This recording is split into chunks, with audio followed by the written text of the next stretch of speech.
अच्छा आतिफ भाई, world cup जब हम पहले मिले थे तब वर्ल्ड कप चल रहा था और थोड़ी सी डिसअपॉइंटिंग परफॉर्मेंसेस भी थी। उसके बाद फ़खर भाई ने हमारे आके माशाल्लाह बड़ा अच्छा कमबैक किया। तो उस दौरान के बाद जो हैं थोड़े से शिकायत भी हमारे कौम में बड़ी देखने को मिली कि हमारी बॉलिंग इस तरह हिट नहीं कर पाई और बड़े और दीगर मसलात थे। और आपने पिछली दफ़ा कहा भी था कि ड्यूरिंग द टूर्नामेंट भी आपकी हारिस और शाहीन से बात चल रही थी। तो क्या लगता है आपको कि क्या ऐसा माजरा था जिसकी वजह से हम इतना क्लिक नहीं कर पाए?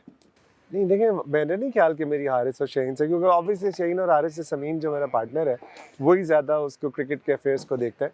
सो मैंने आपसे ये कहा था कि वो टूर्नामेंट इंडिया में हो रहा है और इंडिया में बैटिंग विकेट्स थी और उसके बाद जो वो देखने में यही आया कि एवरेज जो विनिंग स्कोर था या पार स्कोर जो था वो 350 प्लस था।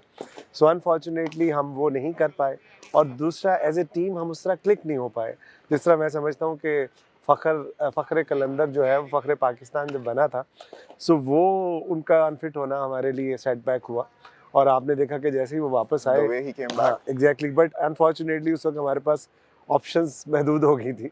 सो अगर वो पहले फिट होते और खेलते तो बड़ी उम्मीदें थी कि पाकिस्तान प्ले ऑफ में जाता। लेकिन आतिफ भाई, हमने देखा कि हमारी टीम का क्लिक ना करना तो था ही था, लेकिन जितने भी सारे एक्सपर्ट्स वगैरह हैं उन्होंने कहा कि ये प्रॉब्लम जो है ये एक बड़ी डीपर इसकी लेवल है, ये जाता है, traces back to our domestic level.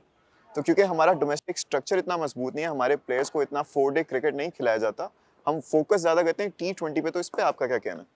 नहीं देखिए, वो तो इंग्लैंड की टीम जो है वो तो उस तरह फोकस नहीं करती, लेकिन वो one of the main contender थी कि वो टाइटल के लिए जीतेंगे, वो क्वालिफाई नहीं कर सके। सो क्रिकेट में कुछ भी कहा जा सकता है। रही बात आपकी डोमेस्टिक की, तो देखिए आपने डोमेस्टिक का स्ट्रक्चर बनाया ही कब है? पूरी दुनिया में क्रिकेट जो है वो दो तरह से, या कोई भी स्पोर्ट्स दो तरह से फॉलो होती है। एक एजुकेशन बेस होती है, एक कम्युनिटी बेस होती है। यूएस में एजुकेशन बेस है और जहाँ एजुकेशन इंस्टीट्यूशन में वो स्पोर्ट्स होती है, और यूरोप में कम्युनिटी बेस है। हमने उसको कभी इम्प्लीमेंट ही नहीं किया। हमने उसको इंडिविजुअल लेवल पे लेके, एक आतिफ राना उठा, उसने क्लब बनाया, आतिफ राना क्रिकेट क्लब नाम रख दिया, ऊपर आपकी सुई गैस बन गई।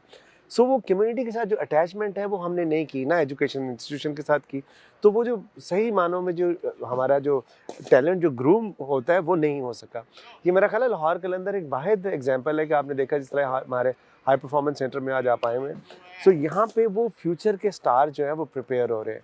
सो और दूसरे साथ साथ जो आपने डोमेस्टिक अपना स्ट्रक्चर बनाया कॉन्स्टिट्यूशन, उसके अंदर कोई इनहेरेंट फ्लॉ आपने कर दिया। मतलब आपने क्या किया कि आपके पास 3 मेंबर्स होते हैं, एसोसिएट होते हैं, एफिलिएट होते हैं एंड फुल मेंबर। अब एफिलिएट जो है वो आपके पास एक विकेट दिखाएगा और 16 प्लेयर दिखाएगा, वो एफिलिएट मेंबर बन जाएगा। जो एसोसिएट है वो एक विकेट दिखाएगा, 30 प्लेयर दिखाएगा प्रोबेबली, और 7,500 फीस देगा। जो एफिलिएट है वो 5,000 देगा, तो वो भी एसोसिएट मेंबर बन जाएगा। उसके बाद एक फुल मेंबर है, फुल मेंबर वो कि जिसकी अपनी ग्राउंड होगी, अपना जिम होगा, और वो 30,000 फीस देगा। अब वोटिंग राइट जो है वो एक्चुअली तो फुल मेंबर को होना चाहिए, लेकिन आपने एसोसिएट को भी दे दिया। तो उसकी वजह से आपने बुनियाद ही रख दी वहाँ पे कि एक इंसान क्यों अपना इंफ्रास्ट्रक्चर पे पैसे लगाएगा और क्यों वो उसको डेवलप करेगा। तो जब नीचे ही आपने उसको इस तरह कर दिया, तो फिर ऊपर आप एक्सपेक्ट करना जो है वो मुश्किल काम है। ये तो हमारे शेयर ब्रिलियंस है हमारे नौजवानों की, कि वो अपनी मेहनत के बलबूते पर वो आगे आ जाते हैं। इस तरह आपने देखा, शाहीन आया, हारिस आया, फ़खर आया, अब्दुल्ला शफीक आया, कामरान गुलाम आया, ज़मान खान आया। सो ये तो इनकी अपनी शेयर ब्रिलियंस से मैं समझता हूँ, अगर इनको एनवायरनमेंट दी जाए, जो कि लाहौर कलंदर ने दे के साबित किया है, सो कोई बात नहीं है कि आपको हराना मुश्किल हो जाए दुनिया में। सर, जैसे कि आपने बात की कि there is a disconnect between the local bodies, the message and the governing bodies. तो लाहौर कलंदर्स और जो कलंदर हाई परफॉर्मेंस सेंटर है, ये इस डिस्कनेक्ट को किस तरह पेरिश करता है? इसको हम ऐसे करते हैं ना कि हम ओपन ट्रायल रखते हैं। ट्रायल फॉर ऑल, कोई भी आ सकता है, किसी भी रंग, नस्ल, मजहब, इलाके से ताल्लुक़ रखता हो, और हम उसको यहाँ पे फिर हम उसको रिसोर्स प्रोवाइड करते हैं, उसको अपॉर्चुनिटी देते हैं कि वो ट्रेन हो यहाँ पे, और उसके बाद उसको अगर उसमें टैलेंट है तो स्कॉलरशिप देते हैं। फिर उसको हम ट्रेन करते हैं। जिस तरह अभी हमने ज़िम्बाब्वे में अपने जो 5 बेस्ट बॉलर हैं वो हमने ज़िम्बाब्वे डोमेस्टिक क्रिकेट में भेजे। अब वो वहाँ जाके 4 डे क्रिकेट खेलेंगे, 5 टीमें, हर टीम में एक बॉलर खेलेगा, और ऑलरेडी जाके उन्होंने वहाँ पे इम्पैक्ट डालना शुरू कर दिया। सो आप सोचिए ना कि वो 5-6 महीने का जितना भी उनका सीज़न है वो फुल सीज़न खेलेंगे। सो आप प्लेयर को करते क्या हो? उसको ग्रूम करते हो, उसको प्रिपेयर करते हो, उसको शोकेस कर देते हो। तो वो जो पाथवे है वो अगर आपका ऑनेस्ट हो ना, तो वो फिर आपको कामयाबी मिलती है। जिस तरह आपके सामने लाहौर के अंदर बॉटम की टीम थी और फिर बैक टू बैक चैंपियन में। कंसिस्टेंट जो आपका हार्ड वर्क था, इट इवेंचुअली पेड ऑफ। तो आतिफ भाई, क्या क्राइटेरिया क्या है आपके ये हाई परफॉर्मेंस सेंटर में एडमिशन लेने का? दो तरह के क्राइटेरिया, एक तो ये है कि आप में टैलेंट है, आप शाहीन, हारिस, फ़खर जैसी स्किल है, तो फिर आप स्कॉलरशिप प्रोग्राम में आओगे, जिस तरह सारी दुनिया में होता है।